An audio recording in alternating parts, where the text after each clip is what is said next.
Hi යාළුවනේ පුංචි වැඩකාරයා YouTube channel එකට අදත් ඕගොල්ලන් සාදරයෙන් පිළිගන්නවා. අද අපි ගේන වීඩියෝ එක තමයි 2-stroke 5/4 තිරෝධ රථයක එන්ජිමේ කොටස් අවි කිරීම. අද අපිත් එක්ක මේ වැඩේ සඳහා යාළුවෝ පුංචි යාළුවෝ ගොඩක් එකතු වෙලා ඉන්නවා. ඉතින් අපි ඒ පුංචි යාළුවෝට වීඩියෝ එක ඉදිරියට ගෙන යාමට අවස්ථාව දෙමු. හායි යාළුවනේ මම නවෝදයා මේ ඉන්නේ මගේ යාළුවා ශරණ.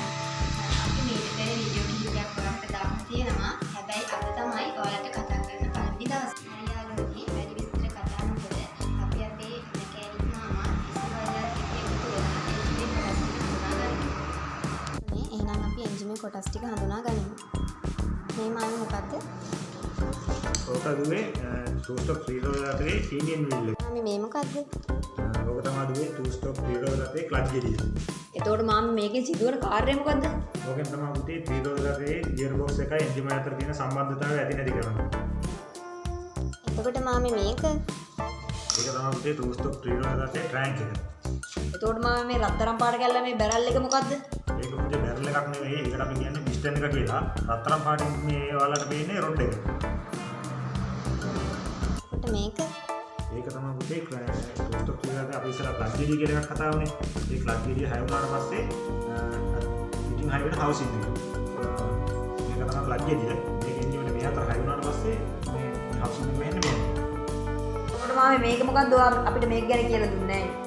ඔකට පුතේ කියන්නේ කවුන්ටර් වීල් එක. Counter wheel. එතකොට මාමේ මේ වනේද ජියර් වීල් කියන්නේ? ඔව් පුතේ මේ තමයි 1 2 3 4 ජියර් වීල් හතර. මේ කෑලි දෙක මොකද්ද? ඒකද මේ 2-stroke තිරෝධයේ ජියර් රැචට් එක කියන්නේ ඕක. මේ තමයි එන්ජිමේ පරණ තිබ්බ රැචට් එක. මේක අපි අයින් කරනවා. මේක තමයි මේක එන්ජිමේට සවි කරන්න කියන බලුත් එක. ඕක අයින් කරන්න පුතේ.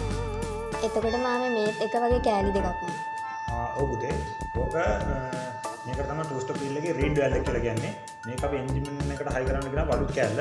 මේකත් අර වගේ පරණ කෑල්ල මේකත් අයින් කරනවා. එතකොට මේ මොකක්ද? ඕක තමයි දුවේ 2-stroke wheel එකේ වල දැක්ලා තියෙනවා අර මෙහෙම අතින් අල්ලලා මෙහෙම උඩට කිට්ටිය කියලා එකක් අදිනවා ස්ටාර්ට් වෙන්න. ඔව්. මේ ක්‍රියාවලිය ඉන්නේ මේකේ. මේක ඇද්දාම තමයි මෙන්න මේ දැටි ටිකට තව කිට්ටිය එක කියලා කරනවා. මෙන්න මේ wheel එක. මේක කරනාට පස්සේ මේක එන්ජිමට සම්බන්ධ වෙලා තමයි එන්ජිම ස්ටාර්ට් වෙන්නේ. මේක වැටෙන හැටි මම ඔයාලට කියලා දෙනවා එන්ජිම හයි කරද්දී. හරි. එතකොට මාමේ මේ ලොකු කෑලි මොනවාද? ඔයාලා ඉස්සරහට අරකට එක ඔතන ගියර් බොක්ස් එක හවුසින් කියලා කියන්නේ. මේක තමයි wheel එක සෙට් කරන ඩබල් wheel එක. මෙන්න මේ wheel එක ඉස්සරහට සෙට් වෙන්නේ. මේක තමයි ගියර් බොක්ස් එක. ඒක ගියර් බොක්ස් එක. ඔය පැක් එක හයි වෙනකොට හවුසින් බලන්න. දැන් තමයි බෑග් එක සෙට් කරලා පිස්ටන් එක උඩට යන්නේ. මේක කරනකොට මෙතන තමයි ඔය පැක් එක සෙට් වෙන්නේ. අර ගියර් රැචට් එක කියලා එකක් වල වෙන්නේ නැහැ. මෙන්න මේක. ඒක මෙතන. මේ විදිහට සෙට් කරනවා. මේක තමයි මේන් හවුසින් එක. මෙතන තමයි ක්ලච් ගෙඩිය මෙහෙම සෙට් වෙන්නේ. මෙතන මේ කැලේ තමයි ගියර් බොක්ස් එක මෙහෙම හයි වෙන්නේ.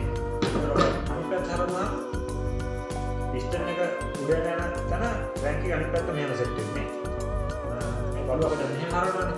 උදාහරණ පොලිසර් රීඩ් වැල් එක කියලා කියන්නේ මේ රීඩ් වැල් එක මෙන්න රීඩ් වැල් එක ඒක හයි වෙනවා උඩට. මේ රීඩ් වැල් එක උඩින් හයි වෙනවා මෙන්න මේ මලි බෝල් එක. තාපිය එක සෙට් වෙනවා මලි බෝල් එක. ඒක තමයි බැටරි හවුසින් එකෙන් බටේ. ඉන්ජින් ඇතුලේ එන්ජින් කරගෙන ඇතුලේ රිස්ට්‍යක් කරනවානේ. වායුව අන්නේ පීඩනය එළියට දාන්නේ මෙන්න මේ බටේ. ඒ බටේ සෙට් වෙන්නේ මෙන්න මෙතන. මේ බටේ ඉරලා යන ඉරලා දුන්නොත් එහෙම ඇතුලේ හැදෙන රිත් එළියට යන්න නම් මොකද කරන්නේ? මේ සීල් ටිකයි පැකින් ටිකයි යනවා. එතකොට එන්ජින් ඔයිල් එළියට එනවා. මේ කෑලි ටික මොකක්ද? මේ ධන ලකුණු වගේ තියෙන මොනවද? මේ ධන ලකුණු වගේ තියෙනකොට අපි මේකට කියන්නේ එන්ජිමේ කුරුසේ. මේක මේ කලින් එන්ජිමේ ගෙවිලා අයින් කරපු එක. මේ තියෙන මේ කෙරවල හීනෙලා ගෙවිලා මේකත් අපි අයින් කරමු. මේක අයින් කරනකොට මෙන්න මේ මේන් ගියර් ෂාෆ්ට් එකට මේ කුරුසේ මෙහෙම මේ විදිහට ඇතුළට මෙහෙම හයි කරපුවාම හයි කරලා මේ ජියර් ටික මේකට තමයි බස්සන්නේ. මේ කුරුසෙන් තමයි අපි අර අතින් මෙහෙම කරලා ජියර් කඩද්දි ජියර් ටික සෙට් කරලා දෙන්නේ මේ කුරුසෙන්. මේ කොටස් දෙක මොකද්ද? ඕක තමයි පුතේ වම්මිඩි කටවල් එක. මේක තමයි එන්ජින් රෝදලා සෙට් වෙනවා. මේ කටවල් දෙක දැකලා තියෙනවද? ඔව් මම ඒකලා තියෙනවා. මේක තමයි එන්ජින් පැත්තට සෙට් වෙන දෙක. මේ මහත ටිකක් මේ මෙතන මහත වම්මිඩි එක ඉන්නේ එන්ජිනේ මෙන්න මේ පැත්තට. අනිත් වංගෙඩිය මේ පැත්තට එන්නේ. අපි දැන් මේ වංගෙඩිය දෙක මෙහෙම අල්ලලා මෙහෙම කරුවොත් දෙක දෙපැත්තට කරගන්නේ. එක පැත්තට කරගුවොත් එක පැත්තට කරගෙන ඔයාලා දන්නවා මේ ඩිෆරන්ෂල් ක්‍රියාවලිය මොකක්ද වෙන්නේ කියලා දන්නවා. අපි වංගුවක් ගන්නවානේ. වංගුවක් ගද්දී ඇතුල් පැත්ත රෝදේ හයියෙන් කරගිලා එළිය පැත්තේ තියෙන රෝදේ තියෙනවානේ. ඒක වැඩියෙන් කරගන්නේ මේකෙන්. මේකෙන් තමයි වාහනේ බැලන්ස් එකේ තියෙන්නේ මේකෙන්. නැත්තම් වංගුවක් ගද්දී වාහනේ පෙරලෙනවානේ. ඒක සමාන්තරයෙන් රෝද දෙකම කරගෙනාම මේකෙන් එක රෝදයක් හිමීට කරගෙනවා අනිත් රෝදේ අය මේ හයියෙන් කරගෙනවා. එකක් හිමීට එකක් හයියෙන්. ඒක තමයි ඩිෆරන්ෂල් එක වෙන්නේ. එතකොට මාමේ අපිට මේ කොටස් හතර ගැනත් පොඩි හැඳින්වීමක් කරන්න ඕනේ. ඔයාලා මතකද බයිසිකලයක් හයි කරලා ඉන්න. ඔව් මාමේ. ඒ බයිසිකලෙන් මේ බෝර් එක තිබ්බමද? ඔව්. මේක ඇතුළේ තමයි පිස්ටන් එකයි රොඩ් එකයි දුවන්නේ. මේක තමයි ඔයාගේ බයිසිකලේ වගේම ඉදින් හයි වෙන හෙඩ් එක. මේ ප්ලග් එක හයි වෙන තැන. මේක තමයි ඔයාගේ බයිසිකලේ වගේම මේ ටීවෝ වටේ කොයිල් පැක් එක. මේ ටී නම්බර් කොයිල් පැක් එක. මේක තමයි කොයිල් පැක් එක වටේ කරගෙන මොකද වෙන්නේ කියන්නේ? ඔයා දන්නවා. ප්‍රයිවේට් එක. මතක නැද්ද? මේ ලස්සනට තියෙන රබර් කෑලි මොනවාද? මේවා තමයි දෙන්නේ මේ වංගෙඩි කටවල් කියලා මම ඔයාලට ඉස්සෙල්ලා කිව්වේ.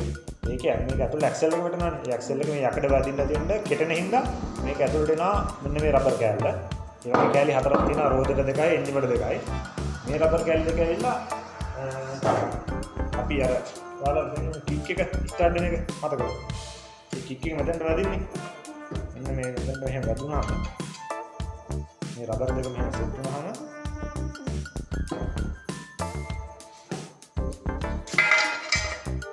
මේක මෙතන අපි මේ පැත්තෙන් කික් එක ඇදලා ස්ටාර්ට් කරාම මේක මෙහෙම ගිහිල්ලා වදිනවා. හවුසින් එක වදින්න තුන මේ හවුසින් එක ආරක්ෂා වෙන තමයි මේ රබර් කෑලි දෙක තියෙන්නේ. මේක තමයි පූර්ව විශේෂක. මේ පූර්ව විශේෂකයි මෙන්න මේ කවුන්ටර් වීල් එකේ මේ කෙරවල. මෙතනට මේ කුඩු ටික දියවලා මේ දියවල මොකද කරලා ඇතුළට දානවා. පූර්ව විශේෂකයි මේක කියන්නේ පූර්ව විශේෂක. ඉන්ජිනේරුනේ අපි යන එන්ජින් එක සල් කරන